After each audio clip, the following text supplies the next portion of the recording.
Flamengo vai discutir a renovação do Éric Pulgar no fim da temporada, tá? O sucesso do jogador chileno nessa temporada, inclusive é muito elogiado aí, né, pelos jornais chilenos. A gente teve aí o Éric Pulgar fazendo grande partida aí essa semana, né? Os jornais chilenos aí, por exemplo, o site Todo Futebol exaltou a participação dele na partida. Além disso, o portal chileno elegeu o volante como o melhor do jogo e enalteceu a evolução do meio-campista nos últimos jogos, vestindo a camisa da seleção.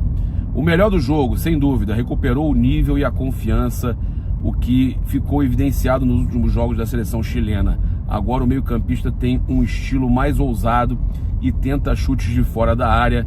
Hoje também deu um ótimo passe para Echeverría, né? Mas o volante não conseguiu finalizar da melhor forma. O jornal AS também fala o seguinte, ele elogiou, né, a saída de bola dele, limpa e clara, né? Marca registrada do volante atuando pela equipe comandada por Tite. Além disso, eles também aclamaram a ousadia do jogador, afirmando que ele foi um dos poucos que ousou finalizar, tá? Então, Éric Pulgar está muito bem elogiado aí pela imprensa chilena, né? Por exemplo, cara, os principais veículos, né, dando as maiores notas para ele também no jogo, nota 8,5, 9, 9,5, né, alguns veículos lá do Chile.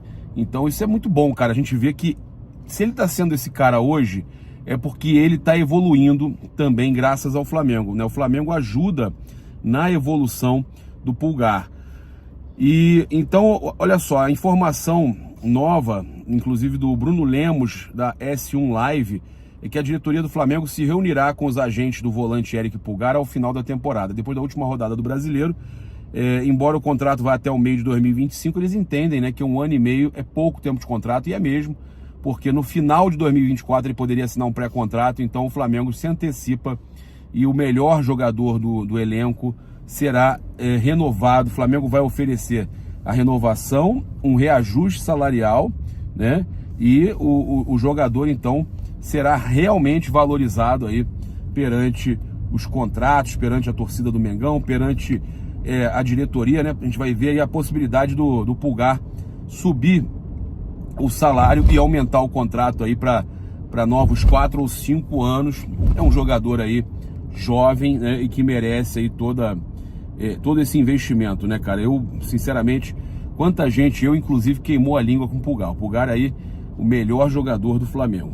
Bem, passar para vocês que a CBF definiu a escala da arbitragem para o jogo contra o Red Bull Bragantino e o Braulio da Silva Machado é o juiz, galera. O Braulio da Silva Machado, então, voltando aí a apitar um jogo do Flamengo, e ele terá aí como auxiliar Bruno Bosquilha, cara, surreal. FIFA Paraná, Eduardo Gonçalves da Cruz, Mato Grosso do Sul, tá? O VAR será o Rodrigo D'Alonso Ferreira.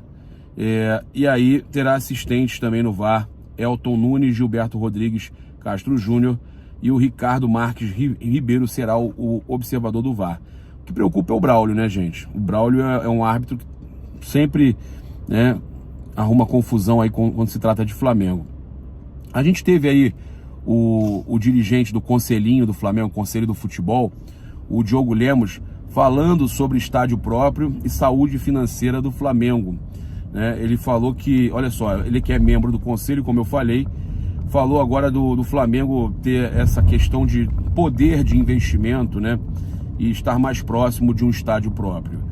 Ele enfatizou a importância da gestão do futebol para esse contexto. O Flamengo publicou há dias o balancete com suas demonstrações financeiras referente ao terceiro trimestre de 2023. São números impressionantes, com um crescimento de mais de 25% nas receitas em relação ao mesmo período em 2022, ano que já era recorde e com o menor patamar de endividamento da sua história recente. Nos próximos dias, o Conselho de Administração do qual faço parte analisará e levará para aprovação o orçamento do próximo triênio, tá? E aí ele fala que o futebol e as demais áreas apresentaram e defenderam junto ao financeiro. A peça orçamentária certamente evidenciará que o Flamengo atingiu outro patamar como clube e se consolidou como a maior marca esportiva do continente. E aí, né, ele deixa claro lá na postagem dele que o Flamengo está cada vez mais próximo também de chegar à construção do seu estádio. A gente tem visto aí, inclusive, o presidente Rodolfo Landim deu entrevista para o Mauro César Pereira e tem deixado claro aí que em conversas com a prefeitura e com a própria Caixa Econômica, que a única saída para a Caixa Econômica, para os investimentos daquele terreno, para a valorização do gasômetro Porto Maravilha, é o Flamengo construir a cidade do Flamengo, construir ali o seu estádio, né? E a gente teve aí também o Landim revelando aí o valor da atual dívida do Flamengo, tá?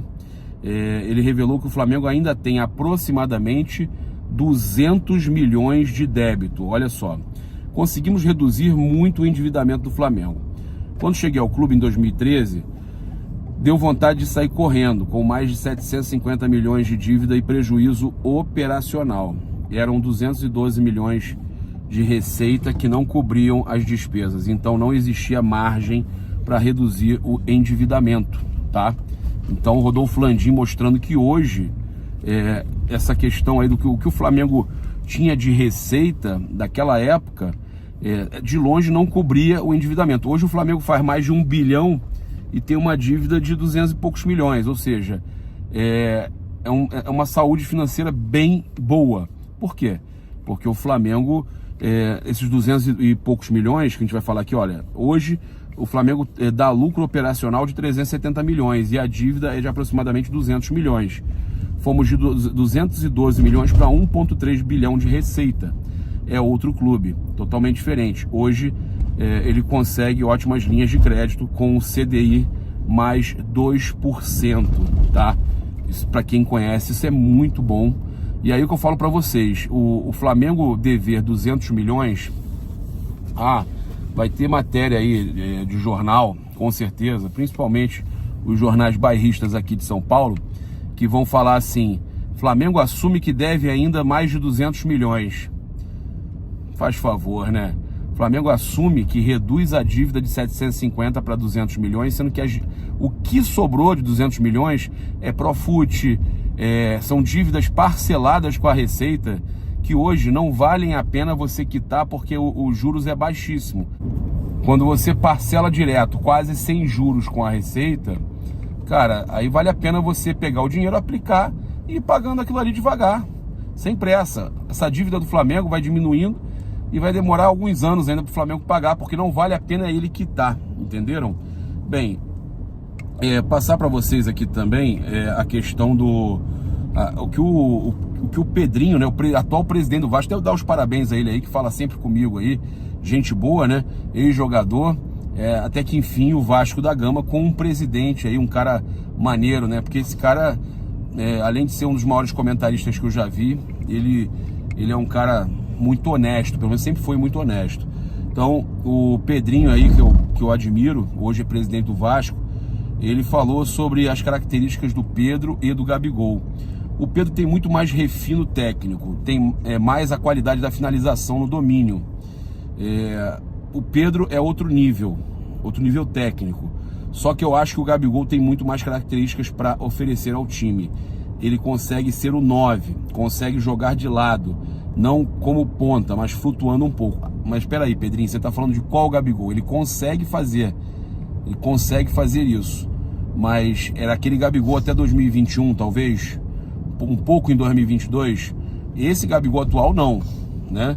Ele fala, na minha opinião, o Gabigol é um cara que faz a melhor diagonal do Brasil nas costas da última linha defensiva. Ele é carismático, ele provoca a torcida adversária, ele tem muita coisa. Agora, quando ele não está em uma boa fase, ele não tem nada para entregar. Não acho o Gabigol um craque, acho um bom jogador. Aí eu concordo contigo, Pedrinho, né? Concordo contigo, mas o Pedrinho deixa claro que tá de olho, né, no mercado, tá acompanhando os jogadores, falou aí do Gabigol. Não há dúvida que o Gabigol é um jogador que qualquer equipe do Brasil, por mais que ele esteja em má fase, principalmente por estar em má fase, ela vai querer contratar. As equipes brasileiras vão querer. A partir do momento que o Flamengo não continue com o Gabigol, as equipes vão querer. Isso que aconteceu hoje aí, do Gabigol fazer a preparação, que a gente até fez uma previsão lá no nosso Olho no Lance, programa lá, terças e quintas, 11h30 da manhã. A gente estava com o William Godoy, com o Felipe Ruggeri e o Júlio Miguel Neto também. A gente estava falando sobre a questão que o Gabigol deveria ser afastado, no caso, trabalhar separado, para recuperar a forma dele, que não estava legal. E aí o Flamengo, o GE trouxe que o Gabigol faz preparação específica no Flamengo em semana livre para treinos, tá? E que com isso o Gabigol vai treinar separado do grupo.